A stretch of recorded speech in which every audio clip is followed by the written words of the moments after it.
Pernahkah Anda berada di titik di mana hati terasa terlalu lelah untuk sekadar bertahan? Di mana doa seperti tak didengar dan jalan seperti tak ada? Tapi tahukah Anda, justru pada saat-saat seperti itulah Allah sedang paling dekat dengan Anda.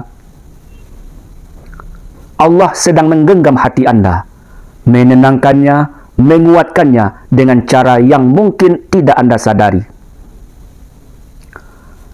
Dan malam ini, mari kita selami bagaimana Allah menolong hambanya yang hampir menyerah.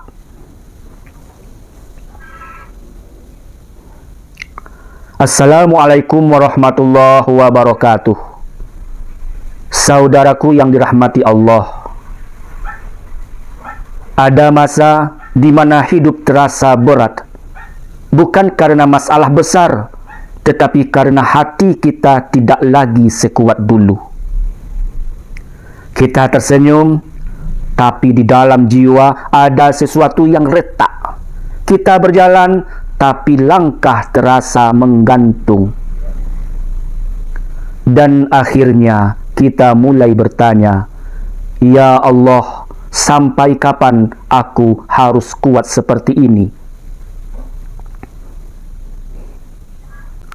Pertama, Allah tahu letihmu bahkan ketika tak terucap.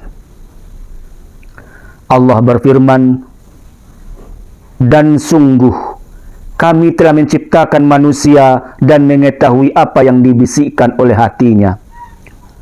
Al-Quran Surat Qaf ayat 16. Kadang kita tak mampu menjelaskan rasa sakit kita kepada manusia, bahkan kepada orang terdekat. Namun Allah tahu gelisah yang tak bisa kita tuturkan. Allah tahu air mata yang hanya jatuh di dalam hati. Kedua, Allah tidak membiarkanmu sendiri dalam ujian ini. Rasulullah Shallallahu Alaihi Wasallam bersabda, "Siapa yang Allah kehendaki kebaikan padanya, Allah akan berikan ujian."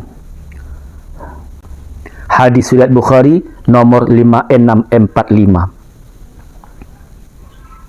Kelelahanmu bukan tanda Allah marah. Kegelisahanmu bukan bukti Allah menjauh. Justru itu tanda bahwa Allah sedang mengangkat derajatmu.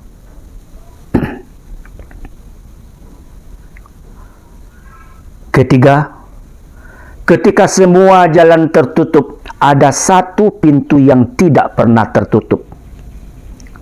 Allah berfirman, "Sesungguhnya bersama kesulitan ada kemudahan." Al-Quran Surat Al-Insyirah ayat 6. Bukan setelah, tetapi bersama. Artinya, saat beban itu terasa menyesakkan, pada detik yang sama Allah sudah menyiapkan sesuatu yang akan meringankanmu. Keempat, hati yang paling disayang Allah adalah hati yang rapuh tetapi tidak putus asa. Ada satu doa yang sangat disukai Allah.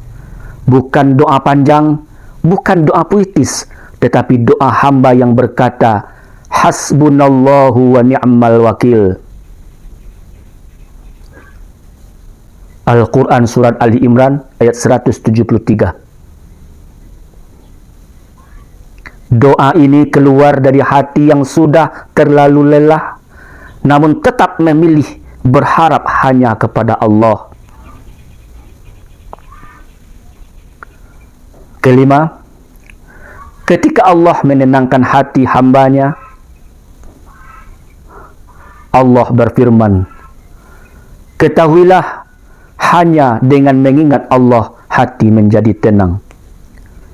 Al-Quran Surat Ar-Ra'd ayat 28. Ketenangan tidak datang dari selesainya masalah. Ketenangan datang dari Allah, bahkan sebelum masalah itu selesai. Ada saatnya Allah tidak mengubah keadaan, karena yang sedang Allah ubah adalah dirimu. Keenam, Allah menggenggam hatimu dengan 3 cara. Pertama, ditenangkan melalui zikir, ayat Al-Quran, solat malam. Tiba-tiba hati terasa lebih ringan. Kedua, dipalingkan. Allah menjauhkanmu dari orang, tempat, atau hal yang merusak hatimu. Ketiga, dikuatkan. Tiba-tiba engkau mampu melewati hal yang dulu engkau pikir akan mematahkanmu. Itu bukan kekuatanmu, itu genggaman Allah. Ketujuh, maka jangan pernah meremehkan doa hamba yang lelah. Rasulullah SAW bersabda, doa adalah senjata orang beriman. Hadis riwayat Al-Hakim. Doamu, bahkan yang engkau ucapkan sambil menangis diam-diam, sedang naik ke langit pada saat engkau mengira doa itu tidak berarti. Kedelapan, Allah tidak pernah mengecewakan hamba yang bersabar. Apapun yang sedang engkau alami, percayalah, Allah tidak butuh waktu lama untuk membahagiakanmu. Allah hanya butuh satu, kun fayakun. Jadilah, maka terjadilah ia. Dan hidupmu berubah dalam sekejap. Saudaraku, jika hari ini engkau sedang lelah, sedang menahan diri, sedang berjuang agar tidak menyerah, maka dengarkan ini baik-baik. Allah sedang mempersiapkan sesuatu yang jauh lebih indah daripada apa yang engkau minta. Tetaplah bertahan, wahai jiwa, karena Allah tidak pernah meninggalkanmu sedetik pun. Wassalamualaikum warahmatullahi wabarakatuh.